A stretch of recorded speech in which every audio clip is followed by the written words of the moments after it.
The Toronto Blue Jays get their sixth straight win, a massive one, but a little bit of controversy in this win, plus a huge Bichette injury update. We'll get into it all on today's episode of Locked On Blue Jays.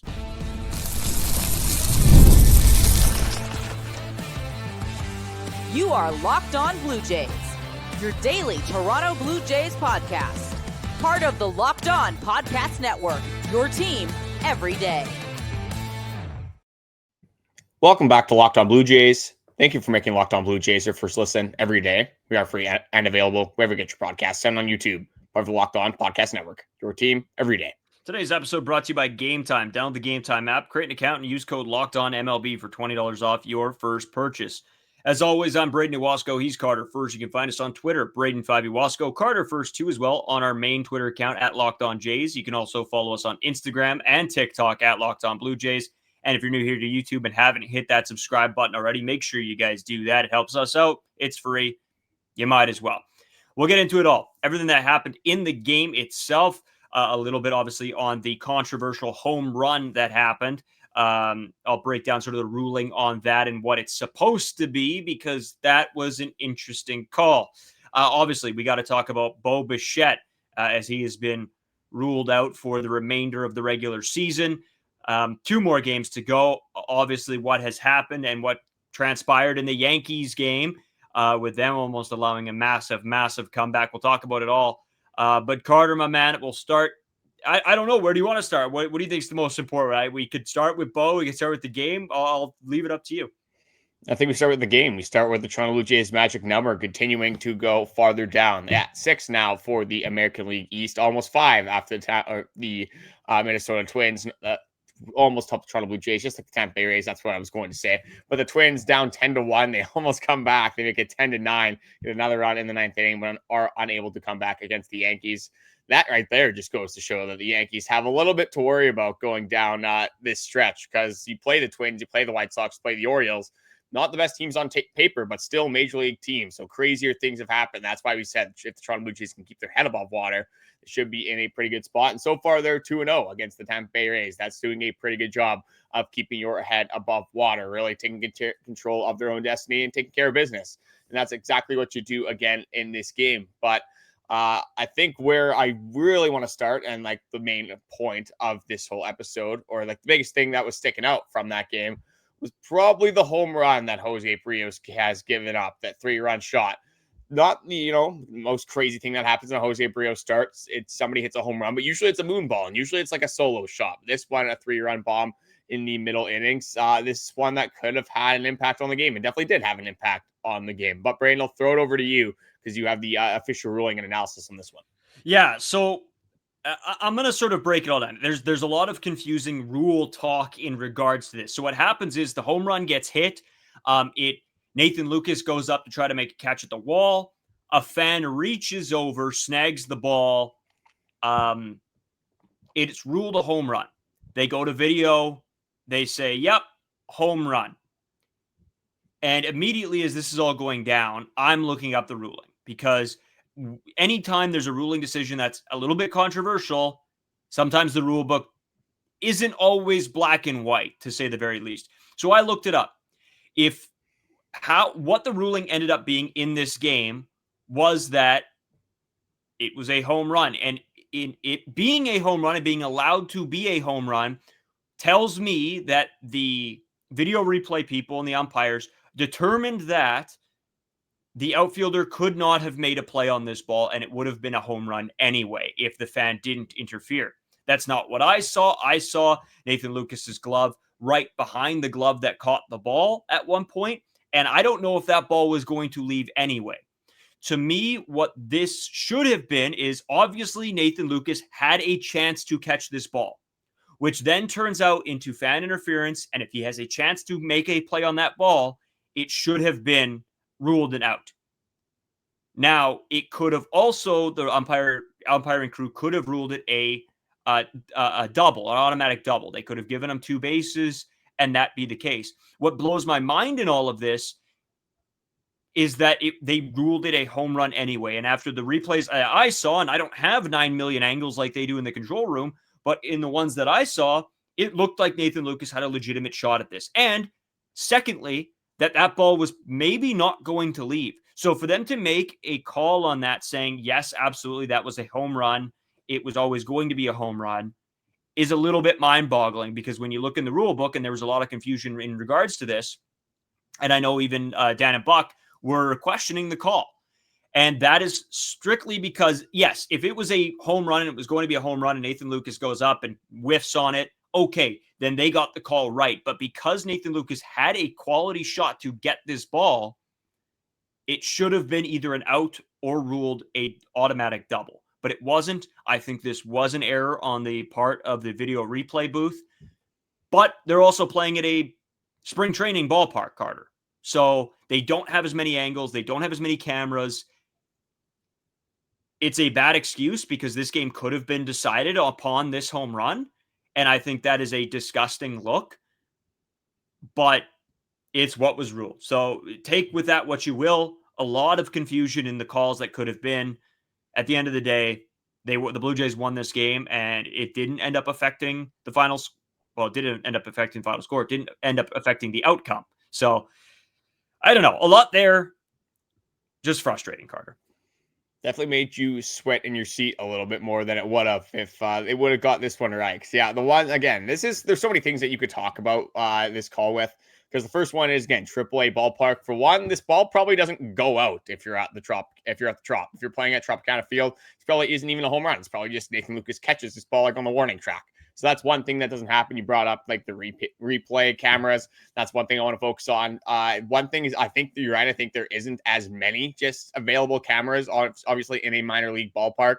And just the angles that we're getting compared to what they have in the control room. We kind of brought that up as well. Because the one that's circulating Twitter right now is kind of like, it looks like it's from the first base side almost, right? Like hovering around where first base would be. And from that angle, it looks like the fan is like reaching literally right over the wall, almost like 3 feet, where I think that view is a little bit contorted, where it's not as egregious as that. But again, I would like to see like a perfect perpendicular view to the wall and see where in resemblance to Nathan Lukes' glove that fan's glove is. So I think there might be some, speculation on where that glove actually is, whether it's, completely over, whether it's, a glove length over 3 feet. Like there could be a massive difference. It could be a lot closer than what we're actually seeing on that initial interview.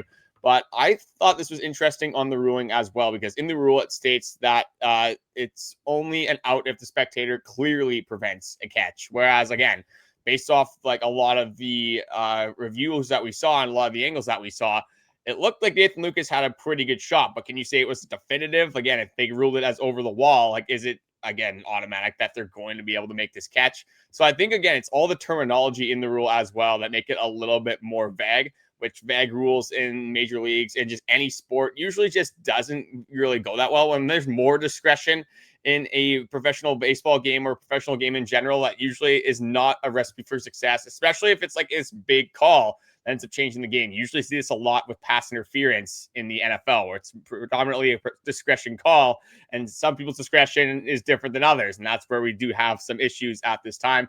But this one, like, I would like to get mad about it. And again, there's a lot of different angles that I saw. It's like, how in the world did this not get overturned?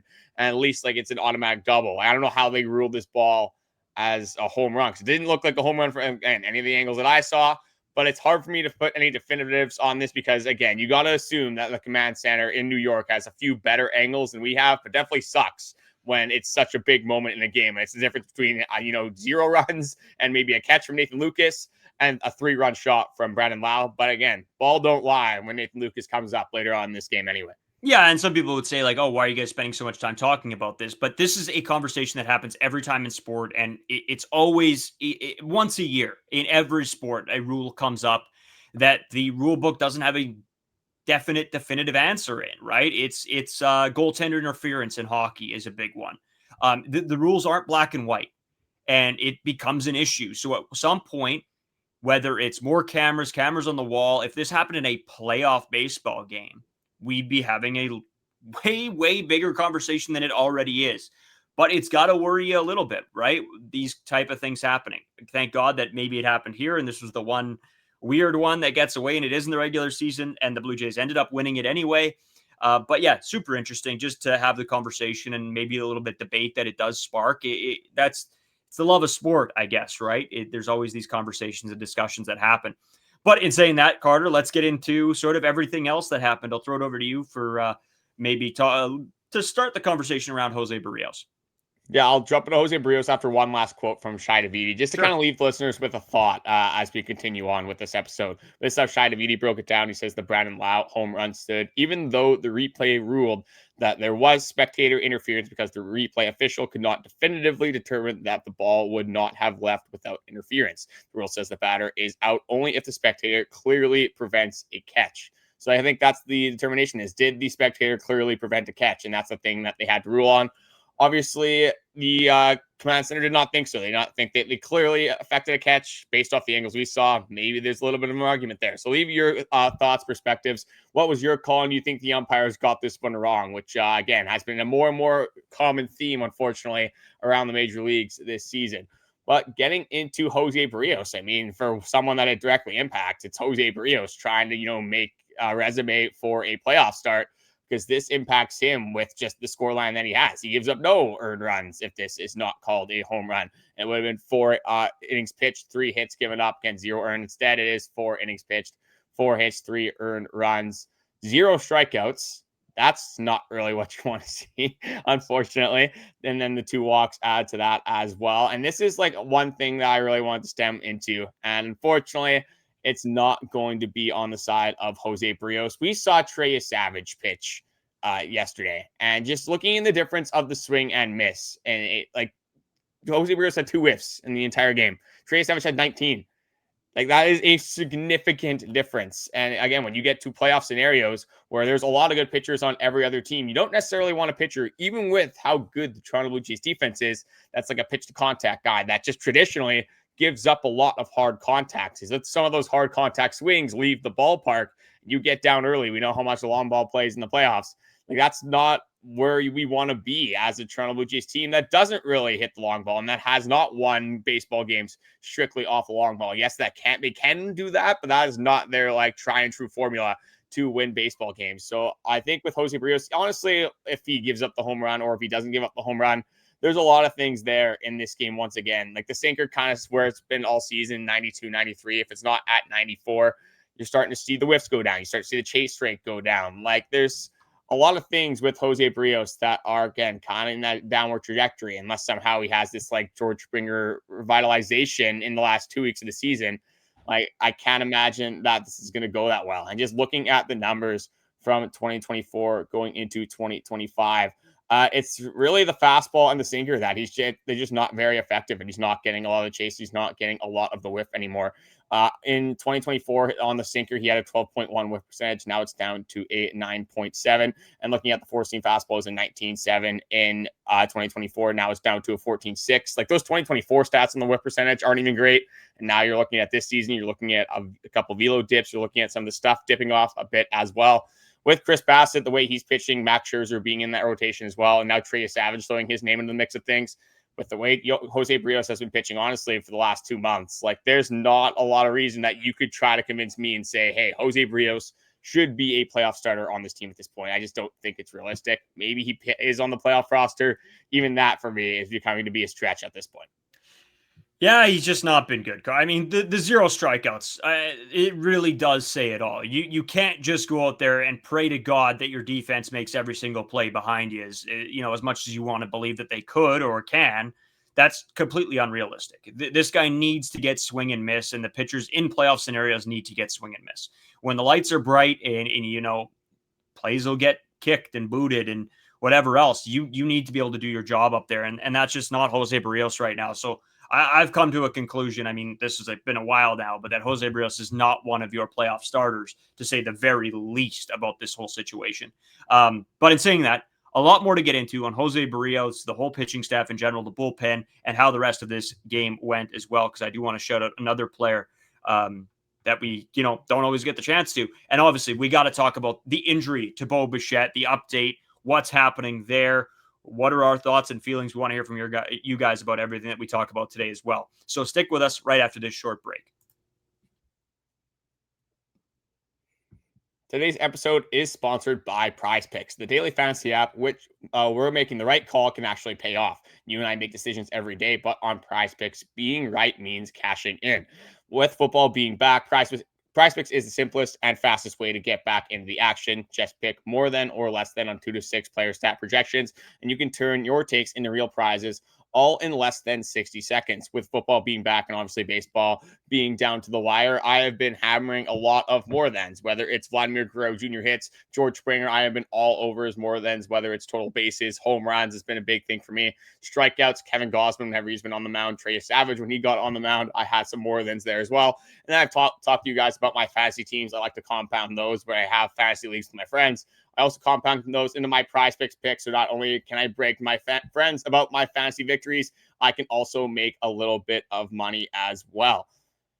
So you can download the Prize Picks app today and use code LOCKEDONMLB to get $50 in lineups after you play your first $5 lineup. That is code LOCKEDONMLB at Prize Picks, $50 in lineups after you play your first $5 lineup. Prize Picks. It's good to be right. So, Carter, as we continue on, I do want to get into the Bichette conversation of it all because I think it is the biggest conversation that we need to be having right now. But I do want to go over sort of the rest of this game and a couple standouts for me. And you know, there's two guys specifically that I want to talk about. But a big shout out to Joey Loperfido. Hitting that bomb, him getting back in the lineup, a guy that doesn't play every day, coming in and being able to do a job. Big shout out to him. In replace of David Schneider, who also went 1-for-1 in this game. So both guys looking really good. George Springer just continues to be an absolute tank. And Carter, we also did see a little bit of frustration from Vladimir Guerrero Jr. today. As you know, he was trying to beat out a throw at first, didn't happen, gives the helmet a little slam. I'll let you sort of go into everything I just said there before I think maybe say Vladdy for the last one. Is that sort of, I get where he's coming from. Yeah, I think we'll start with the Springer segment because it's George Springer and it's every single day we talk about him on the podcast, whether it's the first inning, whether it's him just getting on base, whether it's him being the guy that is the main run producer. George Springer has been unbelievable. And this one, he's just taking advantage of a mistake pitch over the middle of the plate. And that's what you want to do. That's how you're going to be successful. You want to hit the pitches over the middle. Traditionally, it's going to be easier to hit a pitch right over the middle of the plate than it is, be a bad ball hitter and hit a pitch that's at your ankles or out at the bottom of the zone, at the top of the zone, whatever it may be. George Springer takes advantage of a breaking pitch over the middle of the plate, kind of starts it out for the Toronto Blue Jays, really gets the offense going. Obviously starts it out in the first inning, but you have that massive second inning. He is right in the middle of things there as well. So yeah, George Springer, I was surprised in the middle of the season, even towards the back half of the season, I was still surprised that George Springer was in the middle of the mix at all times. But now it's just like I wake up in the morning, the sun's going to be up. George Springer is going to do something in the game that has a big momentum shift. So yeah, I think we got to obviously start it with George Springer. Just still, waiting for that 30th home run, but I'm sure before the season ends, we'll definitely see George Springer get there. Yeah, it's looking like that. No, big day from George Springer as always. You hit the nail on the head. It's wake up and this guy does something great. Just in the whole Vladdy situation, this is a guy that's hitting a lot of infield hits or infield balls, little choppers to the infield. And he does, come up at some point in this game, and he does get an RBI that ends up being big. So I don't want to take anything away from him there. But this kind of at bat where this happens, and this is something specifically that I wanted to look into or get into, was the fact that he's taking a lot of first pitch fastball strikes just towards the outside of the plate, or it's sort of almost middle, but it's just slightly towards the outside of the plate. And then he ends up doing this little chopper infield hit that he's trying to run out, and he's getting frustrated because I think he's seeing it too. But I guess where do you stand on this, Carter? Because I know me and you've been watching this guy the entire season, and it's becoming a little bit more of a thing. He's just not getting that launch angle. Is it? Do you think it is pitch selection? Do you think it is, where he gets into a 2-strike count and then is trying to sort of just get something in play, so it's not a strikeout, which is great, but not if it's just consistently ground balls to the infield. Vladdy's had this problem for the last year and a half. People have been complaining about the power, and it's strictly launch angle. That's what it is that you're not hitting the ball at the right angle off the bat to maximize his power, the raw power that he does possess, one of the best in all of baseball, obviously. But that doesn't mean Vladdy is a bad hitter. Like, he hits the ball No. hard more than anyone in all of baseball. It's just he kind of mashes it in the ground. And when things kind of go wrong, a lot of the times with Vladimir Guerrero Jr., you see the timing go out the window a little bit. He's this year he's been predominantly late. A lot of the times we've seen him be early, but this year specifically on that fastball, a lot of times Vladimir Guerrero Jr. has struggled. He has been late. As for those infield singles in the big moments, like I'll take that. I would like, obviously a bigger hit than an infield single, but again, like this pass the baton kind of ideology that this team has possessed this entire season. Like, I don't think that you can start hating on it now just because it's the end of the season. And, again, it's not what you want to see from your superstar face the franchise player, but I don't think, again, you can be too mad at him for continuing to keep the line moving and doing something positive at the end of the day. That's kind of what you want from everyone on the Toronto Blue Jays. You want them to do something positive that's going to help the team in the big picture. I get the argument. I get some people might not like that because you want Vladdy to do more than a guy like Miles Straw. But at the end of the day, this team's just all about winning and not really about the individual stats anymore. But with Vladdy, a lot of it is just I want him to remain on time and then at times maybe get more aggressive. You talk about him taking fastballs earlier on in the count. It almost seems like he's waiting on that changeup. He's waiting on that slider. He's waiting for like the more of the strikeout pitch rather than just the aggressive, like I'm going to get ahead with a fastball, which we see a lot from a lot of pitchers because we talk about advantage counts a lot on this podcast and how much that means for a hitter. Just like even looking at some of the chase stuff. For example, we'll bring up Trey Savage. Is Trey Savage going to get more chase on that splitter being up 1-2 in a count, 0-2 in a count, or being down 3-1? It's just it's the most obvious thing of all time. Hitters get defensive when you have 2 strikes on you. Like you always hear, like as soon as you're 6 years old, you hear protect. Don't go down looking when you have 2 strikes. And that's the same kind of idea that a lot of these major leaguers have as well. So hitters are going to expand the strike zone. Advantage counts are very important. So Vladdy, what I'm saying with Vladdy to kind of, loop it back in here is that a lot of pitchers want to get ahead earlier on in counts. And when you have all the raw talent that Vladimir Guerrero Jr. possesses, and with pitchers trying to get ahead, they're probably going to throw you strikes, or at least more likely to earlier on. So with Vladdy, just get more aggressive. That's something that we've kind of talked about all season. It hasn't really happened. So I don't expect much to change, to be completely honest. We just got to hope Vladdy can catch fire and continue to be productive, which he has been. Again, don't want to take anything away from this guy. He has been productive. But you want to see the bigger hit come at some point, even before the regular season ends, but definitely in the playoffs. Yeah, and I've been beating this drum for a while now on the first pitch strikes, right? And it's something that I've talked nonstop about. I know there's a lot of great hitters that swear by not giving up or not giving the at bat away. That means not swinging at the first pitch, and if you don't have your ace swing on that first pitch, well, then do you beat it into the ground and then you're out on one pitch. And there's a lot of guys that don't like that to happen. They want to see a few. My mentality has always been the other way around. What pitch are you going to see more than any other pitch in baseball? It's the fastball. And if there's going to be a fastball in the zone in that first pitch, why are you not trying to take advantage of that? Because that's what you should think that's coming there. But anyways, I digress. Another one guy that I want to get into just before we do talk about Bo Bichette, and maybe we'll have to push Bo to the third segment here a little bit as well, is Brendan Little. This guy is in shambles. Not good. He sucks. And I hate to say that because we got a good amount of decent Brendan Little this season, but I think he's just mentally done, Carter. Like he's struggled for so long and just hasn't been able to battle out of it. Yeah, every time he goes in, I'm terrified. Like just terrified. People were scared when Hoffman was going in at one point before, and maybe still are. Brendan Little is like my kryptonite right now. This guy goes into a ball game, and I'm looking away. Like I think it's a train wreck. See, it hasn't actually been that bad when you look at the stats. I think in terms of who am I the most scared of when they go into baseball games? Yeah, I think it might be Brendan Little just because in terms of the wildness, in terms of the command being an issue a lot of the time, just the lack of strike throwing, the lack of getting the chase down because people know that he's not throwing strikes, and just the walks that come with that, the traffic along the base path. So that's the one thing that you're really seeing with Brendan Little. And unfortunately, you kind of saw it again in a little bit of a mess that happened in the last few innings. Lots of traffic on the base paths and the heart rate ever so increasing. It seeming like every single pitch as we progressed throughout this baseball game. But Brendan Little, Seranthony Dominguez at times didn't really look good in this game. And Jeff Hoffman was 2 miles per hour down on the fastball. But I guess we'll start here with Brendan Little. Again, just coming into the game, has 2 walks again in his few hitters that he faced. Just looking at the strike. I always do this with Brendan Little because this is what I was waiting to look up. the strike to walk rate. I'll just look over like the strikes he threw compared to his walks. So he threw 60 pitches. He threw 6 strikes. Again, it's a command thing every single time with Brandan Lowe. When you're throwing strikes like 33% of the time, like that's not good whatsoever. I'll throw in Trey Savage again because it's fresh in people's minds. He threw strikes 71% of the time. And now you have Brandan Lowe, who is at like close to 40, just under 40%. Like that is a significant difference.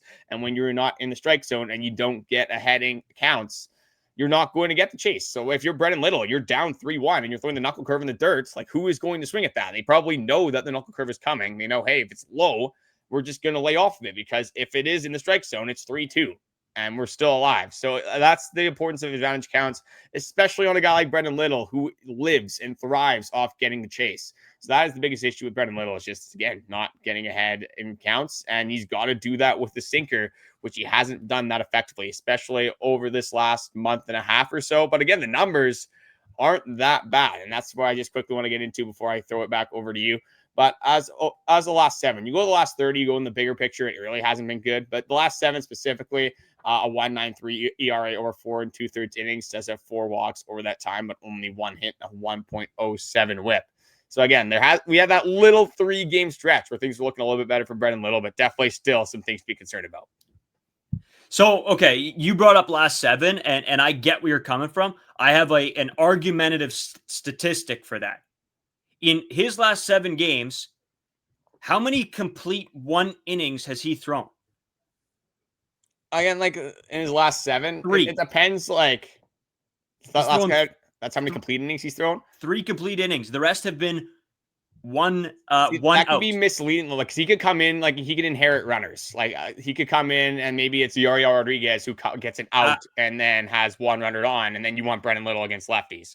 So I think I need a little bit more from that. But I get what you mean. But like I'm just not okay. I'm not okay with the one out being okay with that. This is a guy we used to rely on that we could throw out there for 2 innings. Like it's obviously not the same Brandan Lowe. I'm not going to argue that. Zero faith.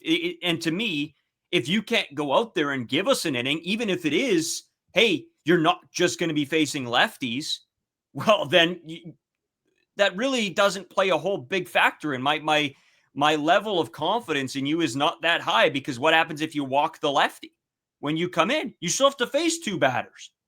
Like that I don't know. To me, Brandan Lowe is I'm at the point where I'm about done, and him being thrown in somewhat of high leverage situations still blows my mind, because you could throw a guy, and I hate to say this because obviously this wasn't going to happen in this game. You could throw a guy like Brayden Fisher in there against a lefty, a righty. I don't care. I have more confidence right now in a guy that was just brought back up from AAA than I do Brandan Lowe, and by a mile. Yeah, that might be an issue that this team has in the playoffs. Is that I like Eric Lauer might be a little bit more trustworthy right now, coming out of the bullpen, than a guy like Brandan Lowe right now. And for like you look at this bullpen and just against left-handed pitching, like Seranthony Dominguez is a guy that's not very good against left-handed pitching at all. You kind of saw that in this game.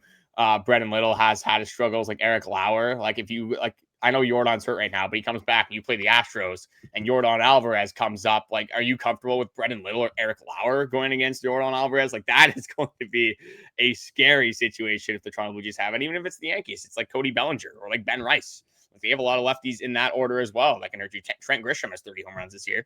I mean, like, that's another guy in that lineup that's obviously going to hit the power that the Yankees possess. It's just something different. So that's obviously something you have to worry about.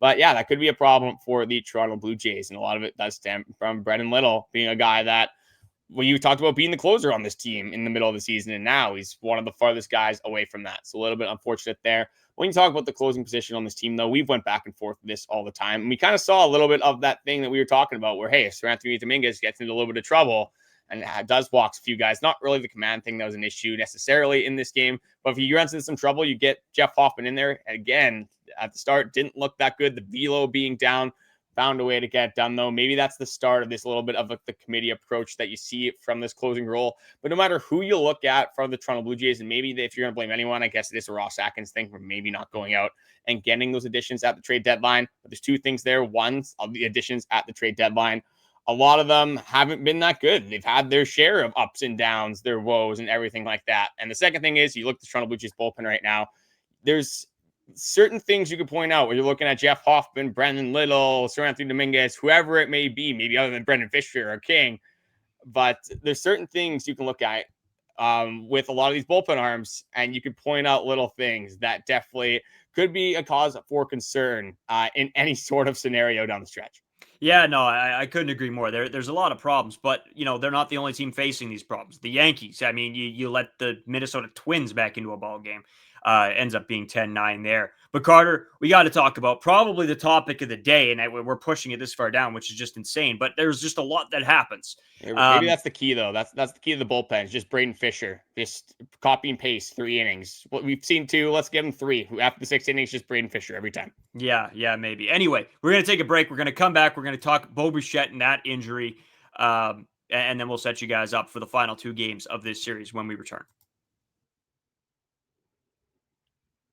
Today's episode is also sponsored by Monarch Money. Most people can't name all of their financial accounts or even what they're worth, whether it's 401ks, properties, or investments. And when you don't have the full picture, you can end up leaving money on the table. That's where Monarch Money comes into play. It's an all-in-one personal finance tool that brings your entire financial life together in one clean, easy-to-use interface on your laptop or on your phone. Monarch is built for the people with busy lives. If you've put off organizing your finances, Monarch is for you. Monarch does the heavy lifting for you. It can link all of your accounts in minutes, see clear data visuals, get smart categorization of your spending, and finally feel in control of your money without ever touching a spreadsheet. One of the best things about Monarch Money is, well, there's a bunch of good things about Monarch Money. I'll go into a bunch from here. Maximizing investments, increasing your savings rates, obviously realizing where your money is being delegated out to, where you are spending, and then being able to review finances with your partner and or financial advisors. It's very easy to keep yourself organized with Monarch Money, and that has been massive for me with my financial future and helping me budget for that financial future. So don't let financial opportunities slip through the cracks. You can use the code LOCKEDONMLB at monarchmoney.com in your browser for half off your first year. That is 50% off your first year at monarchmoney.com with code LOCKEDONMLB.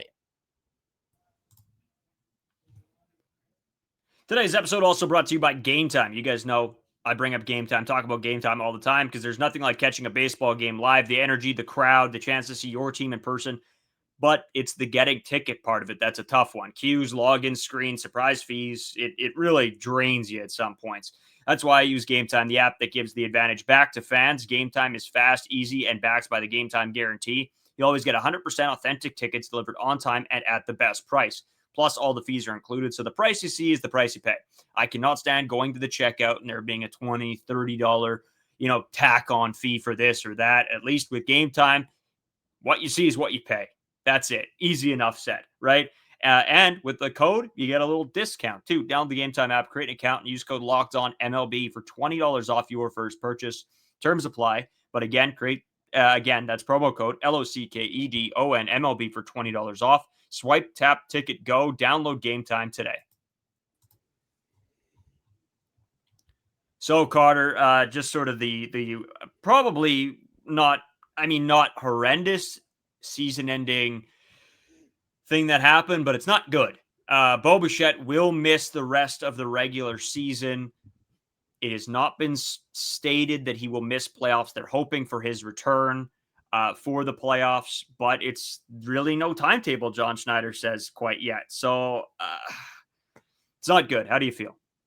That's what I talked about, the second opinion stuff, is that initially when this injury came out, they gave September 17th actually as the date. And that's the day that this podcast comes out, that Bichette was supposed to be back, at least available to be back off the IL. And as soon as that happened, as soon as there was an IL stint, I kind of figured, hey, this might be an issue that is a little bit worse than a lot of people are anticipating. So again, it was almost guaranteed at that time when Bichette went down. It was, hey, he was going to be back at some point before the regular season.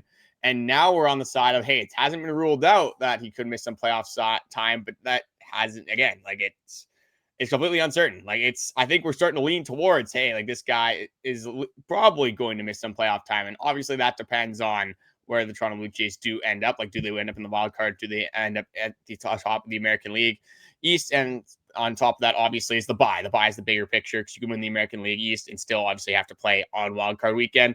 Things are looking pretty good for the Toronto Blue Jays scenario for that, and that's why that matters a ton because you get 4 extra days if you get one of those buy spots at top of the American League or the National League, obviously. But if you get one of the buys, you get a few extra days. That helps Bichette. That helps a guy like Trey Savage. That helps a guy like Anthony Santander.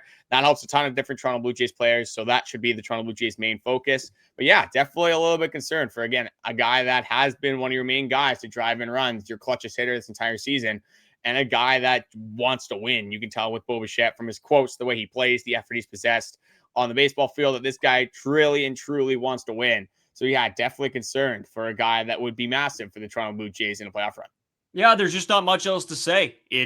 We got to sit here and wait and pray to baseball gods everywhere that Bichette can return and return for the playoffs. You talked about it exactly, that it's the rest versus rust, right? And this team now needs the rest because they need to get these guys back. You talked about Anthony Santander, Trey Savage, and Bichette. And a lot of this pitching staff, I mean, the bullpen, maybe they could use a couple days just to get out of their own way. It's massive right now, dude. And I feel for Bichette, man. This sucks. I mean, you having the season he was having to end with an injury like this by sliding into home plate. And it's, I don't know. As Jays fans, I think if you miss Bichette for the playoffs, I think you're way more concerned than if you did have him, as you would be. So yeah, it's a scary thought to think. Brayden coming in hot with that hot take. You're going to be a little bit more scared without Bichette than with Bichette. But yeah, like for sure with Bo, it sucks. It sucks not having Bichette, and we're expecting now if he comes back, like is he just going to come in and just be the greatest player of all time? Like, is he just going to come in and like he's not missed a beat? Like, it's hard to just not be removed from MLB appearances and MLB games for 2 weeks and then all of a sudden be thrown into a playoff scenario where you're facing, some of the best pitchers in the MLB and expect to be productive right away. So again, just not a lot of things going well for Bichette and factoring into his ability to be productive, at least early on in a Toronto Blue Jays playoff run. Maybe he can have a big hit if they get to an ALCS, if they get to a World Series, which, I mean, that's the goal, obviously. But yeah, you never want your players, again, another hot take coming in for me this time, you never want your players getting hurt for a big playoff run. Yeah, and you know what? To be honest with you, I think out of all the guys that I believe that could come back out of an injury into a playoff run and be okay, weirdly enough, I think that is Bichette with the season that he's had. Yeah. He's the guy I trust the most, so got to trust him that he's going to be okay to come back for playoffs. But Carter, before we end for today, because I know we said, we'll keep you. We don't got to go crazy long with this one. Well, here we are again. Trey Savage on the broadcast chat, and the teammates look like they're loving this kid. And you brought it up to me, and if so I figured we better talk about it. Vladdy, give him a little bit of the gears by throwing some seeds on him, and some of the other pitching staff, some of the conversations he's having. I mean, I saw Max Scherzer talking at one point, and I think Kevin Gausman was like, I don't know. He was just a stunned look on his face. And then you got Trey Savage sitting there sort of like this. That's father and son in the dugout right now. Holy Christ.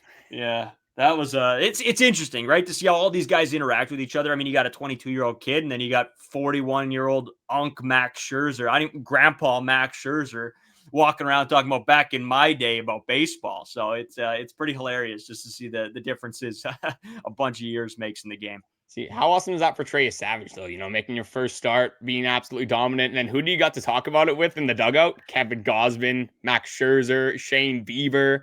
It's a pretty good squad. Chris Bassitt, there's not even bringing him up. No shade to him. José Berrios will throw him in there as well at this point, obviously.